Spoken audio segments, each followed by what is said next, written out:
Al-Banjari. Syekh Arsad, Syekh Muhammad Arsad bin Abdullah bin Abu Bakar Al-Banjari. Nama Datuk Arsad itu Muhammad Arsad, abahnya Abdullah, ayahnya Abu Bakar. Maulana Syekh Muhammad Arsad Al-Banjari dilahirkan di desa Lokdalbang pada hari Kamis dini hari tanggal 15 Safar tahun 1122 Hijriah, bertepatan tanggal 19 Maret 1710 Masehi. Anak pertama dari keluarga muslim yang taat beragama, yaitu Abdullah dan Siti Aminah. Jadi ngaran abah beliau dan mama beliau sama dengan nama abah dan mama Nabi.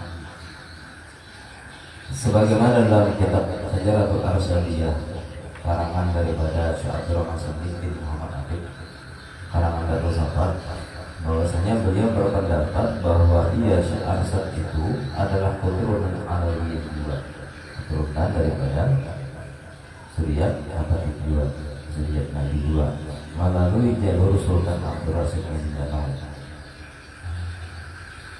Dan alhamdulillah tahun tadi pada salah tahun tadi dari Habibah Alawiyah pun mengakui bahwasanya Syekh Arsad ini keturunan Alawiyin. Tahun tadi sudah diakui waktu haul Syekh Arsad di sana. Dan sebagai orang-orangnya harus berjemaah, mudah-mudahan itu bujur dan mudah-mudahan kita mendapatkan keberkahan daripada Datuk kita. Amin.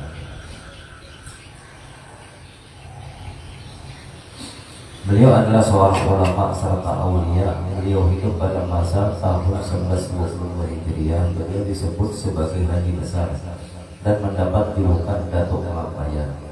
Sejak kecil sudah terlihat kecerdasannya Syekh Muhammad Arsad ini melebihi teman-temannya. Di antara kepandaiannya adalah seni lukis dan seni tulis. Maka dari situlah Syekh Arsad kecil ini diperhatikan oleh Sultan Ahmadullah. Dan Sultan meminta kepada orang tua Datuk agar Datuk sebaiknya tinggal di lingkungan istana. Datuk berada di istana dan mendapatkan pendidikan selama 23 tahun. Karena beliau itu dilirik pada umur 10 tahun. Sudah luar biasa cara kaligrafinya, cara melukisnya, cara menulisnya. Dipantau oleh raja, lalu dibawa ke istana, dihara oleh raja, dipelihara oleh raja selama 23 tahun. Sampai umur 30 tahun. Dan umur 30 tahun itulah beliau menikah. Umur 30 tahun beliau menikah. Nah, ini dikatakan orang kalau 30 tahun ke bawah umur belum kawin juga, itu jodoh di tangan Tuhan. Tapi kalau 30 tahun ke atas belum kawin juga masih jomblo, jodohnya tanggung semangat, cari semangat. Ada yang mengatakan dia, jadi kalau bisa kawin itu jangan di atas 30 ke bawah cadangan, itu khusus lakinya. Membibiannya di 30 itu expired kan.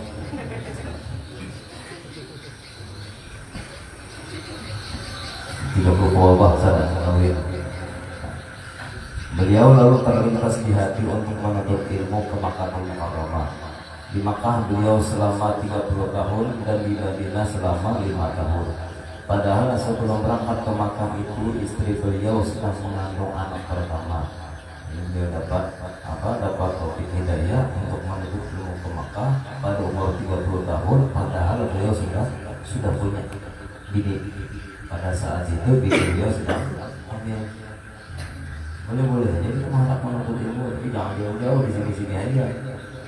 Pulang ke pondok seminggu sekali boleh. Jumat Sabtu saya boleh. Di pondok kita boleh, santri kalong boleh. Santri kalong itu boleh keluar masuk, tapi bagi yang hanya kawin tidak boleh keluar masuk.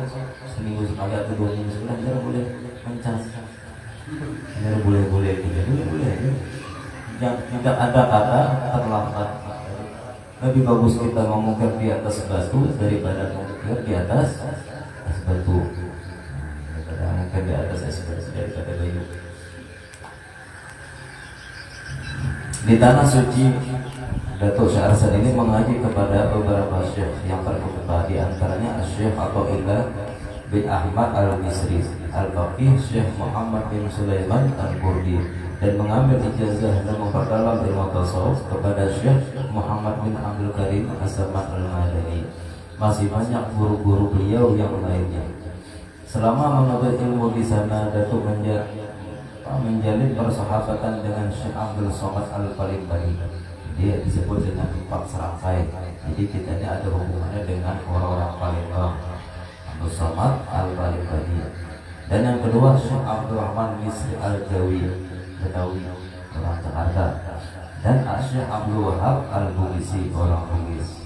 Ini ada hubungan Bugis, Betawi, dan Palembang. Lalu setelah pulang ke tanah air, beliau sempat membetulkan arah kiblat di Masjid Betawi bertepatan bulan Ramadan tanggal 1186 Hijriah atau 1772 Masehi. Sampailah Syekh Arsyad di kampung halamannya, maka masyarakat atau rakyat menjuluki Datuk sebagai mataharinya agama. Datuk Syekh Arsyad menikah dengan 11 orang perempuan, yaitu Tuan Bajud, Tuan Biduri, Tuan Biduri, Tuan Biduri inilah yang Biduri yang membongkar kejahatan Walid. Ya Biduri ya, nonton kan Biduri. Ya Walid, aku lebih memilih Walid daripada laki dari jelas Walid lebihnya. Biduri, Tuan Biduri, Tuan Lipur, Tuan Buat, Tuan Tauriyah, Ratu Aminah, Tuan Palung, Tuan Kadar Manik, ini nama-nama ini betul nih. Tuan Markidah, Tuan Liu, dan Tuan Daik. Dan banyaklah dari zuriat atau keturunan Syekh Arsyad menjadi aulia dan ulama. Karena memang itulah yang diinginkan Datuk, agar keturunannya, agar zuriat beliau, anak cucu beliau sungguh-sungguh dalam menuntut ilmu agama. Jangan anak cucu dikalah. Motivasi untuk anak cucu zuriat Datuk lah, Datuk yang wali-wali, jangan mau kalah dengan orang di luar sana. Kita yang diisi keturunan, diisi Datuk yang alim-alim, kita pun harus mengikuti jejak Datuk kita. Alim orang dari kita supaya apalagi cucu daripada sahibul wilayah. Zuriat itu sempat banyak pilihan. Jangan hanya sibuk urusan dunia saja. Seandainya pun zuriat menjadi orang kaya, misalnya ada zuriat Datuk Arsyad jadi orang sugih, pejabat atau pegawai, maka jadilah orang yang jujur, jadilah pejabat pegawai yang jujur dan membantu agama, khususnya membantu zuriat yang lain yang mengurusi agama. Maunya kayak itu, kerjasama. Kita ini sudah tak ada alim, kadang membantu orang alim pulang rugi. Datuk Syekh Arsyad wafat pada tanggal 13 Oktober atau tanggal 6 Syawal di dalam pagar. Mudah-mudahan kita semua mendapat keberkahan, karunia dan rahmat dan kesehatan, rezeki yang halal, keturunan yang saleh dan salihah, istiqomah menuntut ilmu dan ibadah, serta mati dalam keadaan husnul khatimah berkat dirinya Syekh Muhammad Arsyad Al-Banjari. Amin ya rabbal alamin. Di antara ada salah satu pesan Syekh Arsyad yang diambil daripada kalam Abah Guru Sekumpul. Nah ini yang kita harus kita renungkan, walaupun cuma satu wasiatnya, mudah-mudahan kita akan bisa mengamalkan. Kejar Abah Guru Sekumpul, adapun Habib atau zuriat daripada Rasulullah SAW, adapun keturunan Nabi itu seluruhnya sampai hari kiamat, keturunannya itu jalannya itu makrifat kepada Allah. Ya, jalan para habaib, jalan yang para ulama yang zuriat Nabi itu rata-rata ialah jalan makrifat kepada Allah. Karena kita memang menyembah Allah, yang kita sembah adalah Allahnya, bukan namanya. Dan kita menuntut ilmu tauhid dasar untuk kita lebih kenal kepada Allah, itu ngarannya ma'rifatullah. Nasihat Datuk, nasihat bersyukur, yaitu jalannya jalan Muhammad. Kajian Muhammad pulang juga duduk bujur-bujur, dengarkan bujur-bujur. Misalnya ada pengajian Muhammad, duduk baik-baik, jangan beronong, dengarkan sampai habis. Luar biasa sebenarnya kajian. Kita ini sudah sensitif dahulu, sentimen berdahulu. Ada orang kajian tauhid, kajian nur, kita sambatin sasar, ya, kita sambatin sasar. Lebih bagus yang syariatnya aja. Kita baru tahu di akhirat ada orang yang masuk surga dengan amal ibadahnya ada orang yang masuk surga gara-gara cuma mengucapkan 2 kalimat syahadat sebelum mati. Ini orang kafir. 1 menit lagi atau 5 menit lagi anak mati mengucapkan 2 kalimat syahadat, sembahyang balung, ya kan? Bersunat balung, akhirnya beramal ibadah tadi berlangsung, tiba-tiba mati setelah mengucapkan 2 kalimat syahadat. Surga kan neraka? Surga kan neraka? Orang yang mu'alaf kan surga. Masa dengan orang yang mengaji tauhid, mengaji tasawuf, kalau kita sampai sesat, rugi kita. Tapi kan masing-masing lain-lain. Karena di akhirat ada orang yang masuk surga mungkin dengan berkat amal ibadahnya. Ada orang yang masuk surga karena dalam hatinya ada memiliki iman, ada tertanam iman sekalipun seberat sekecil biji sasawi masuk surga. Kita tidak tahu. Kita terkejut karena di sana masuk surga tiba-tiba ada kawannya pada sekalikan sembahyang dia masuk surga juga. Maka kita menyembadinya.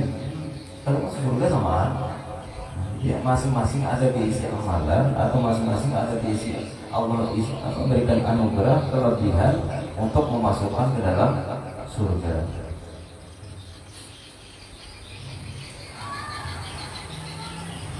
Jadi jalan-jalan Muhammad. Apa di antara pengertian Muhammad yang paling umum aja, yaitu mutaba'ah zahiran wa dinan kepada Rasulullah sallallahu alaihi wasallam sampai kepada Syekh Saman Al-Madani. Maka turunlah kepada Maulana Syekh Arsad Al-Banjari. Maka Syekh Arsad Al-Banjari mewasiatkan kepada seluruh zuriyat sampai hari kiamat supaya jangan keluar daripada Nur Muhammad ini, jangan keluar daripada kajian ma'rifatullah, baik laki-laki maupun perempuan. Jadi istilah orang bahari sejukung atau satu sampan. Kenapa datuk-datuk kita menjadi wali? Mungkin jalannya jalan ma'rifat kepada Allah. Di zaman beliau pun beliau banyak disambati orang sesat. Masa kita zuriyat mengaji tauhid takutkan disambati orang sesat? Biar aja. Terserah orang nanya bagi kita anak mau pati datuk pembahari searah zaman bahari. Rata-rata kajiannya kajian Nur Muhammad. Apabila orang mahir benar jago sungguh. Apabila ada orang yang mahir, yang pandai benar masalah ilmu makrifat ini, baik makrifat di jalan tauhid ataupun makrifat di jalan Nur Muhammad, maka dia nanti di hari kiamat memandang Allah Ta'ala saling lazatan atau paling lezat. Karena datangnya lezat itu datangnya tidak dari sana, tidak dari di akhirat nanti, tetapi dari sini, dari masa kita hidup di dunia. Kalau sudah merasakan makrifat di dunia, insya Allah di akhirat merasakan makrifat. Tapi kalau selama di dunia tahu ibadah aja, sifat-sifat Tuhan nggak hafal, ada paham masih kita mengaku kita dibanyak isi amal, lalu sampai akhir walaupun surga belum tentu bisa melihat Allah Ta'ala.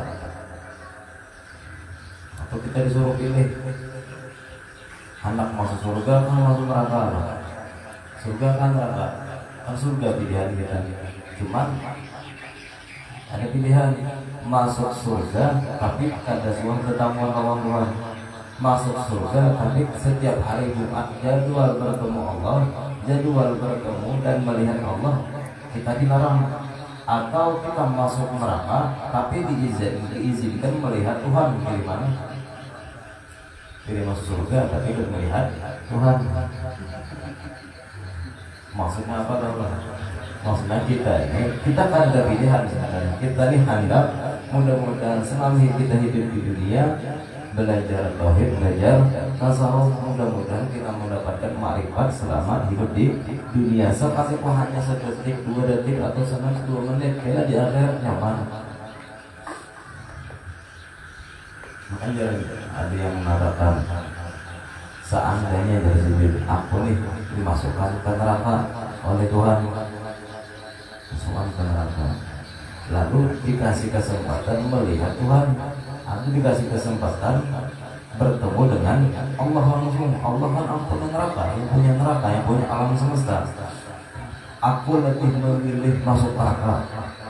Kenapa? Karena ada diberikan kesempatan untuk bertemu Allah, daripada aku menikmati keindahan, menikmati kelezatan di dalam surga, tapi kada suah bertemu dengan Tuhan. Itu orang yang asik beribadah, ibadah aja. Terserahlah niatnya anak surga, ada masalah, yang penting ibadah, istiqomah ibadah, yang penting masuk surga tuh pengen penting, surga tuh pengen yang penting idam makanya ada terpikir hendak bertemu dengan Tuhan, hendak melihat Tuhan, ada terpikir seandainya seandainya satu kali aku melihat Allah Ta'ala sekejap diam yang berada dalam neraka tadi, aku diberikan kesempatan melihat Allah Ta'ala, niscaya aku dibakar dalam keadaan tertawa. Niscaya aku dibakar dalam api neraka dalam keadaan tersenyum. Artinya apa? Ada terasa panasnya lagi, karena sudah melihat Allah. Maka itu juga orang wali-wali yang garing-garing yang dapat musibah, karena mereka yang marifat kepada Allah, hendak dihinakan orang baru, hendak susah, hendak apa baru, karena saking nikmatnya makrifat. Mudah-mudahan kita berada, jangan acuh pada acuh dengan ilmu tauhid, ilmu tasawuf. Kalau kita senang dengan menghadiri kaul-kaul wali-wali, senang dengan wali-wali, ikutilah perjalanan dan pelajarilah ilmu para wali. Jangan hanya modal cinta-cinta aja. Modal kita harus menuntut ilmu yang dituntut beliau. Jadi apabila orang mahir benar masalah ilmu ma'rifat, baik ma'rifat di jalan tauhid ataupun ma'rifat di jalan nur, maka dia nanti dari kiamat memandang Allah Ta'ala saling lazatan. Maka jika dia mulai balik mengaji ma'rifat sampai misalnya umur 100 tahun hanya kematikan Tuhan dan tak berguru, maka dia luar biasa nikmat di akhirat. Dan jika dia di dunia tidak sempat belajar ilmu ma'rifat, karena sempat belajar ilmu tauhid tasawuf, anak di ibadah aja, ilmu zahir aja, ada pahala ilmu tauhid. Diisi anak yang belajar tauhid kadang-kadang dapur si kulitan, diisi kulitan yang alim ilmu tauhid si anak kadang dapur, diisi laki yang belajar tauhid kadang dapur si bini. Nah itu kan diisi menantu yang belajar ilmu tauhid atau paham ilmu tauhid seminggu kadang mau belajar. Ya itu kan memang masing-masing kita, siapapun yang dekat atau dari keluarga kita, marilah berlomba-lomba kita untuk belajar. Dan jika dari dunia tidak sempat belajar ilmu ma'rifat, mati lagi misalnya walau sugih dan jadi raja, maka kasihan di akhirat, karena pada suatu belajar ilmu tentang ma'rifat. Mudah-mudahan dengan berkah Datuk Arsyad ini kita mendapatkan ma'rifat dari Allah. Amin ya rabbal alamin. Lalu yang kedua, Al-Habib Idrus bin Salim bin Alwi bin Segad bin Alwi al-Jubri.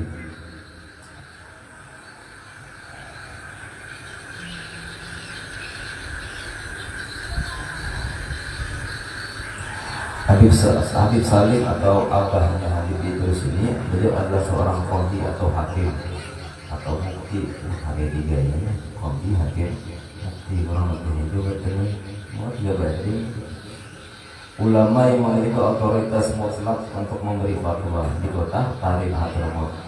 Jadi Habib Idrus ini lahirnya beliau di kota Tarim, beliau lahir.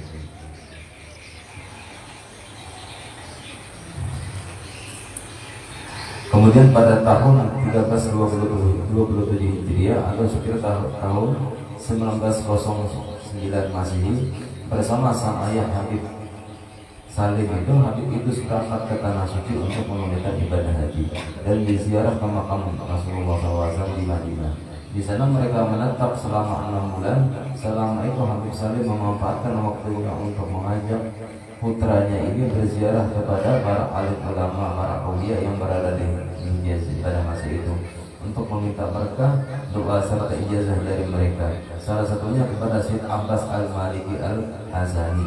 Habib Salim kemudian membawa putranya kembali ke Hadramaut.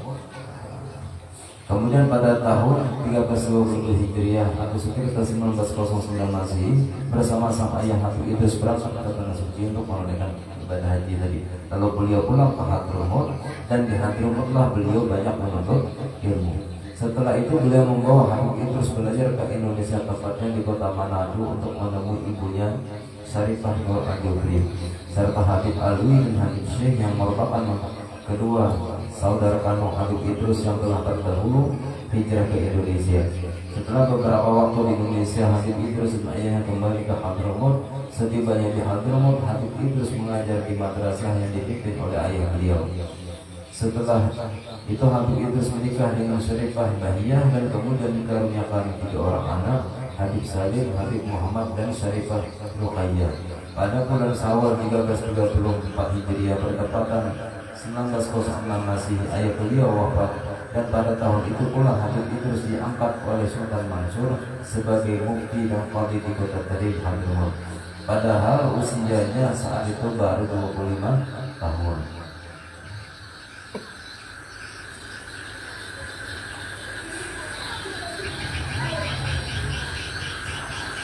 Lalu beliau akhirnya menetap di kota Palu dan mendirikan madrasah Al-Khairat di kota tersebut. Habib Idrus mengajar para santrinya dengan penuh dedikasi dan profesional yang tinggi. Keikhlasan dan keuletan beliau telah membuahkan hasil. Perguruan Al-Khairat waktu itu telah menghasilkan guru-guru Islam dan handal yang kemudian disebarkan ke seluruh pelosok Sulawesi.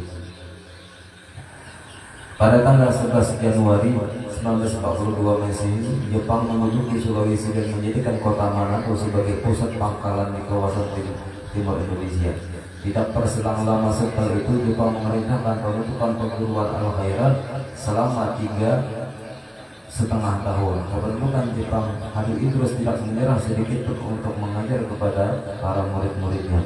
Proses belajar mengajar tetap berlangsung, tetapi secara tersembunyi. Lokasi pembelajaran dialihkan ke desa Bayuge yang berjarak 1,5 km dari lokasi perguruan Al-Khairat. Pengajaran yang dilaksanakan pada malam hari dan hanya menggunakan penerang seadanya. Artinya beliau tetap mengajar para murid-murid sekalipun ditentang oleh orang Jepang, tentara-tentara Jepang. Itulah makanya disebut beliau termasuk pahlawan Indonesia. Ya, mudah-mudahan dengan sedikit pembelajaran nanti ini kita diberikan Allah kesehatan zahir dan batin, diberikan kekuatan ilmu dan ibadah istiqomah dan taat kepada Allah.